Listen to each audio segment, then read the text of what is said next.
Hello friends, India की पाठशाला में आप सभी का स्वागत है। दोस्तों, जैसा कि आप सभी जानते हैं, हम हिंदी पढ़ रहे थे एसएससी जीडी और उत्तर प्रदेश पुलिस कांस्टेबल के लिए। तो इसका हमारा 4 लेक्चर कंप्लीट हो गया था। आज क्लास 5 की पारी है दोस्तों। आज के दिन हम पढ़ने वाले हैं समास। तो चलिए बिना किसी देरी के वीडियो को स्टार्ट करते हैं। सबसे पहले दोस्तों हम देख लेते हैं कि समास होता क्या है।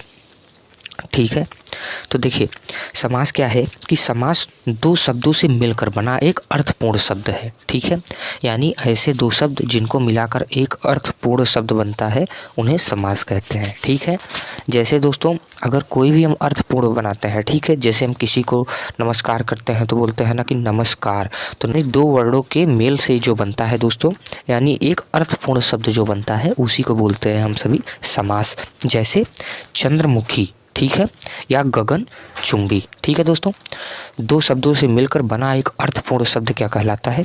समास। तो चलिए हम सबसे पहले इसके अंदर कुछ वर्ड मीनिंग्स को देख लेते हैं जो इस चैप्टर के अंदर बहुत ज़्यादा यूज होने वाले हैं। जैसे कि सामासिक शब्द या समस्त पद क्या होता है। तो समासिक शब्द या समस्त पद क्या होता है कि दो शब्दों को एक साथ जोड़कर अर्थपूर्ण शब्द को ही समस्त पद कहते हैं। क्या कहते हैं दोस्तों? दो शब्दों को एक साथ जोड़कर एक अर्थपूर्ण शब्द को बनाते हैं और उसी को हम क्या बोलते हैं? समस्त पद बोलते हैं। चलिए अब बात कर लेते हैं समास विग्रह किसे कहते हैं। तो समास विग्रह किसे बोलते हैं दोस्तों? समासिक पदों को तोड़ना क्या कहलाता है? समास विग्रह। यानी जो ऊपर हम आप सभी को बताए हैं, जैसे चंद्रमुखी हो गया, तो एक समासिक अगर इसे शब्द मानते हैं तो इसको अगर हम तोड़ते हैं, चंद्र के समान मुख, तो ये क्या हो गया दोस्तों? समास विग्रह कहला गया। ठीक है, चलिए पूर्व पद किसे कहते हैं?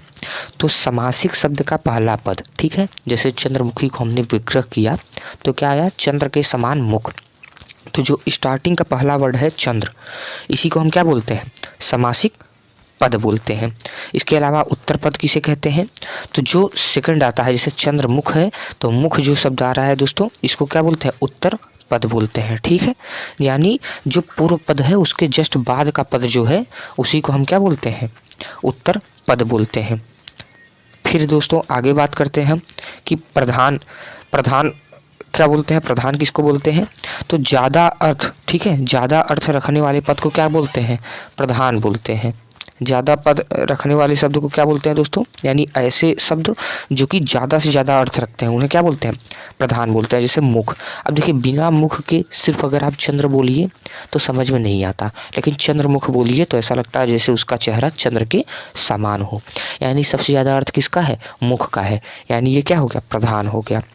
फिर बात करें गौण, क्या किसकी बात करें? गौण शब्द की बात करें तो कम अर्थ रखने वाले पद को क्या बोलते हैं? हम गौण बोलते हैं। क्या बोलते हैं? गौण बोलते हैं। यानी इसे चंद्र, चंद्र क्या है दोस्तों?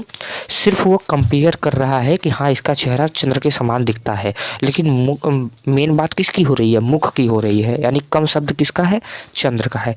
तो जो चंद्र के समान मुख है ना दोस्तों, तो इसमें जो चंद्र है ये कम अर्थ रखता है, तो इसको क्या बोलते हैं? हम गौण बोलते हैं। ठीक है, चलिए आशा करता हूँ इतना आप सभी को समझ में आ गया होगा। अब देख लेते हैं हम सभी कि समास के कितने प्रकार होते हैं दोस्तों। ठीक है, आखिर समास के प्रकार जब हम पढ़ेंगे तभी हम समास के बारे में और अच्छे तरीके से जानेंगे। तो समास के 4 प्रकार होते हैं। कितने प्रकार होते हैं? 4 प्रकार होते हैं। किसके आधार पे बताया जा रहा है? ये बताया जा रहा है दोस्तों प्रधानता के आधार पे। यानी प्रधान यानी मुख्यतः 4 प्रकार के समास होते हैं। ठीक है, लेकिन नॉर्मली अगर आपसे समास पूछा जाए तो कितना होता है? समास 6 प्रकार के होते हैं, लेकिन प्रधान के हिसाब से पूछा जाए तो मुख्यतः 4 प्रकार के समास होते हैं। सबसे पहला समास हमारा आ जाता है अव्ययी भाव समास। क्या आ जाता है? अव्ययी भाव समास। ध्यान रखिएगा कि अव्ययी भाव समास में पूर्व पद जो है वो प्रधान होता है। ठीक है, तत्पुरुष समास में उत्तर पद प्रधान होता है। कौन सा? उत्तर पद। अब दोस्तों ये पद क्या होते हैं ऊपर मैंने आप सभी को बता दिया है। ठीक है, द्वंद्व समास में क्या होता है दोस्तों? दोनों पद प्रधान होते हैं। क्या होता है? दोनों पद प्रधान होते हैं। दोस्तों इन सभी के बारे में डिटेल एक्सप्लेनेशन के बारे में ही बात करेंगे। सबसे पहले हम स्मॉल टाइप में देख लेते हैं। चौथा हम बात करेंगे बहुब्रीहि समास। ठीक है, बहुब्रीहि समास के बारे में देखेंगे तो यहाँ पे दोनों पद जो है अप्रधान होते हैं, यानी दोनों पद जो है दोस्तों प्रधान नहीं होते हैं। तो प्रधान होता कौन है? तीसरा पद। कौन? तीसरा पद प्रधान होता है।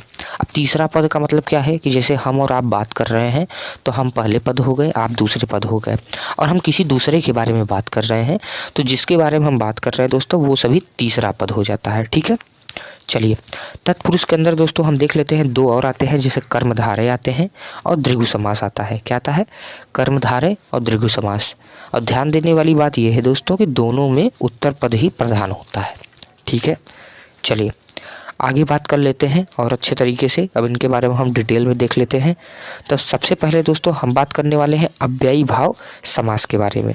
तो अव्ययी भाव समास के बारे में बात करते हैं। तो अव्ययी भाव समास को हम कैसे पहचानेंगे कि उपयुक्त वाक्य में अव्ययी भाव समास है? तो पहचान क्या है कि उपसर्ग वाले पद रहते हैं। इसमें कौन रहते हैं दोस्तों? उपसर्ग वाले पद रहते हैं। इसके अलावा प्रथम पद प्रधान होता है। क्या होता है? प्रथम पद प्रधान होता है। इसके अलावा दोस्तों पूर्व पद क्या होता है? छोटा होता है परंतु ज़्यादा अर्थ देता है। क्या देता है? छोटा होता है परंतु ज़्यादा अर्थ देता है। समान अर्थ वाले शब्द, ठीक है दोस्तों, समान अर्थ वाले दो शब्द एक साथ आते हैं। ठीक है दोस्तों, यानी ऐसे दो शब्द एक साथ आते हैं जिनके समान शब्द हो।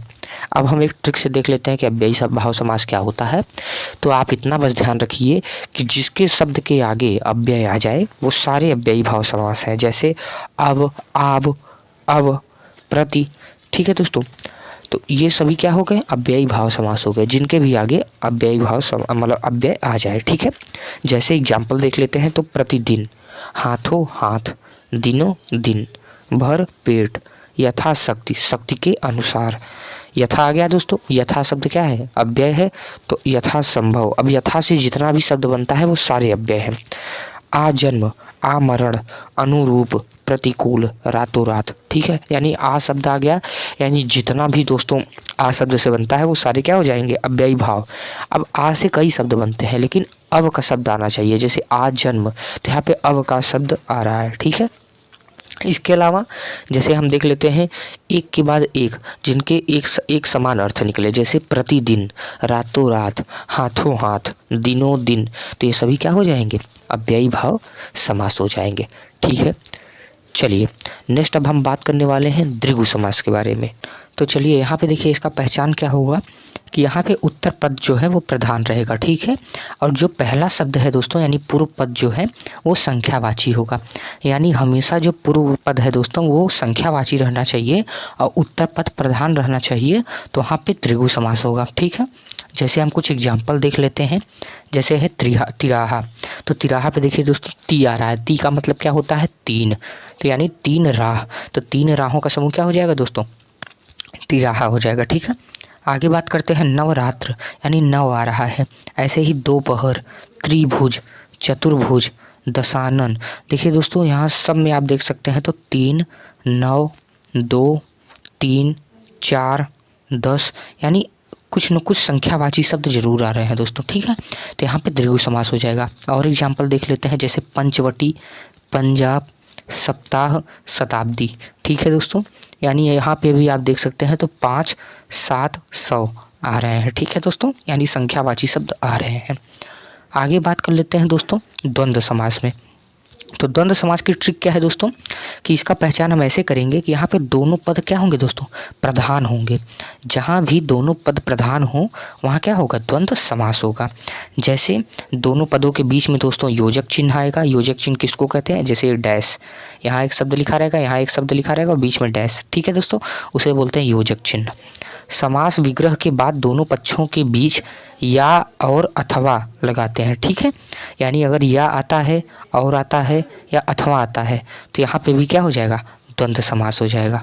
ठीक है दोस्तों, नेक्स्ट बात करते हैं। तो ऐसे शब्द जो अमूमन एक साथ बोले जाते हैं उनको हम क्या बोलते हैं? द्वंद्व समास। या हमारे डेली लाइफ में, जैसे कि हम डेली लाइफ में कई काम करते रहते हैं, जैसे बोलते हैं आपके माता पिता का क्या नाम है। तो अमूमन ऐसे शब्द दोस्तों जो कि नॉर्मल यूज होते हैं, जैसे माता पिता, भाई बहन, तो ये सब क्या है? आम बात है। तो दोस्तों ये शब्द भी द्वंद्व समास में आते हैं। कुछ एग्जाम्पल देख लेते हैं जिससे आप सभी को अच्छे तरीके से समझ में आ जाए। तो एग्जाम्पल में देखिए, जैसे हो गया माता पिता, तो माता और पिता, सुख दुख, सुख और दुख, भाई बहन, रोटी सब्जी, अपना पराया, अपना या पराया, भला बुरा, भला अथवा बुरा, लाभ हानि, लाभ या हानि। यानी आप देख सकते हैं दोस्तों, तो यहाँ पे और या और अथवा शब्द का प्रयोग हो रहा है इन लोगों को जोड़ने में, ठीक है, यानी दोनों शब्दों को जोड़ने में। चलिए नेक्स्ट बात करते हैं आप सभी से कर्मधारय समास के बारे में। अब देखिए कई बच्चों को कन्फ्यूजन होता है बहुव्रीहि, कर्मधारय और दृगु समास में। तो दृगु समास मैंने आप सभी को बता दिया, कर्मधारय मैं आप सभी को बताने जा रहा हूँ। अब इसके बाद बहुव्रीहि समास को भी हम सभी देखेंगे। तो सबसे पहले कर्मधारय की बात कर लेते हैं। इसकी पहचान कैसे होती है दोस्तों, यहाँ पे भी उत्तर पद जो है प्रधान रहता है, ठीक है। पहला पद दूसरे पद की विशेषता बताता है, यानी जो भी आप वाक्य पढ़ेंगे उसमें आपको ऐसा फील होगा जैसे कोई दूसरे की विशेषता बता रहा है, ठीक है। जैसे नील कमल, तो नीला है जो कमल, यानी नील कमल यानी दोस्तों कमल को क्या बता रहा है, कमल की ये विशेषता है कि वो नीला है, ठीक है। चलिए आगे देखते हैं। यहाँ पे क्या है कि पूर्व पद को विशेषण और उत्तर पद को विशेष्य कहते हैं, ठीक है दोस्तों। यानी जो पूर्व पद आता है उसको हम विशेषण कहते हैं और जो उत्तर पद आता है उसे किस नाम से जानते हैं, विशेष्य नाम से, ठीक है। जैसे देख लेते हैं, तो जैसे है नीलकंठ यानी नीले कंठ वाला, नव युवक यानी नया युवक, महावीर यानी महान वीर। महावीर में देखिए दोस्तों क्या विशेषता है कि ऐसा वीर जो कि महान है, ठीक है, जैसे अशोक थे, ठीक है, तो ऐसा।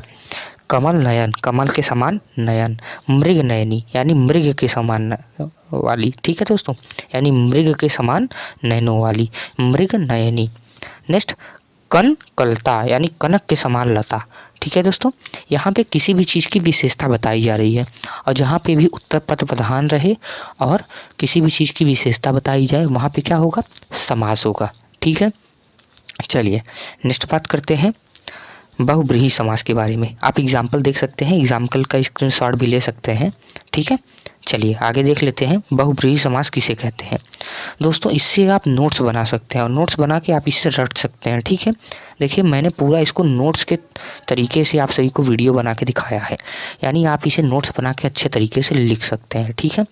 चलिए बहुव्रीहि समास के बारे में बात कर लेते हैं। तो पहचान क्या है कि बहुव्रीहि समास के अंदर दोनों पद जो है वो प्रधान होते हैं, ठीक है, अप्रधान होते हैं, ठीक है, यानी दोनों पद की प्रधानता नहीं होती है, ठीक है। दो पद मिलकर किसी तीसरे यानी अन्य की ओर इशारा करते हैं, ठीक है।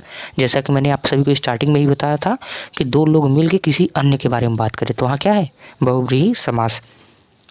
नोट कर लें, जहाँ पे दृघु, कर्मधारय और बहुव्रीहि समास एक साथ हो वहाँ बहुव्रीहि समास ही उत्तर होगा। यानी जहाँ पे आपको ऐसा फील हो कि दृघु समास है या फिर कर्मधारय है, ठीक है, किसी की विशेषता बता रहा है, या फिर बहुव्रीहि समास है, तो इन तीनों को जहाँ पे आप सभी को लग रहा होगा वहाँ इसका फाइनल और राइट आंसर क्या होगा, बहुव्रीहि, ठीक है दोस्तों। चलिए आगे देख लेते हैं हम सभी कि समासिक शब्द क्या है, उसके समास विग्रह क्या है और उसमें तीसरा पद किसके बारे में बात की जा रही है। एग्जाम्पल देखते हैं, ठीक है। तो जैसे बहुव्रीहि समास का एग्जाम्पल हो गया चंद्रशेखर, विग्रह क्या है, चंद्र है शिखर पर जिसके, यानी कौन है, किसके सिर पर दोस्तों, चंद्रमा जी हैं, तो कौन है, शिव जी है, ठीक है दोस्तों, महादेव जी। आगे बात करते हैं गजानन यानी हाथी के समान मुख वाला, तो ऐसा कोई और तो है नहीं सिवाय भगवान श्री गणेश जी के, तो यानी यहाँ पे क्या ऑप्शन हो जाएगा, गणेश जी। मुरलीधर, मुरली को धारण करने वाला, तो कौन धारण करता है, भगवान कृष्ण। चतुर्भुज, चार भुजा है जिसकी, यानी विष्णु जी। दशानन, 10 मुख हैं जिसके, तो किसके थे दोस्तों, रावण के थे, तो रावण, ठीक है। तो दोस्तों ऐसा हो गया बहुव्रीहि समास। आप सभी यहाँ पे इसका स्क्रीनशॉट ले सकते हैं, ठीक है। आगे की तरफ देख लेते हैं दोस्तों। तो यहाँ पे समास में आप सभी ने अव्ययी भाव समास देख लिया, कर्मधारय देख लिया, दृघु देख लिया, द्वंद्व देख लिया दोस्तों, बहुव्रीहि समास आप सभी ने देख लिया। अब लास्ट एक समास बचा है दोस्तों, इन सभी को पढ़ने के बाद तत्पुरुष समास। तो अब हम तत्पुरुष समास के बारे में बात करेंगे। तो चलिए तत्पुरुष समास के बारे में बात करते हैं। तत्पुरुष समास किसे कहते हैं, तो देखिए दोस्तों तत्पुरुष समास का पहचान क्या होता है कि दूसरा पद यहाँ पे क्या होता है, प्रधान होता है, क्या होता है, प्रधान होता है, यानी तत्पुरुष समास के अंदर दूसरा पद जो है वो प्रधान होता है।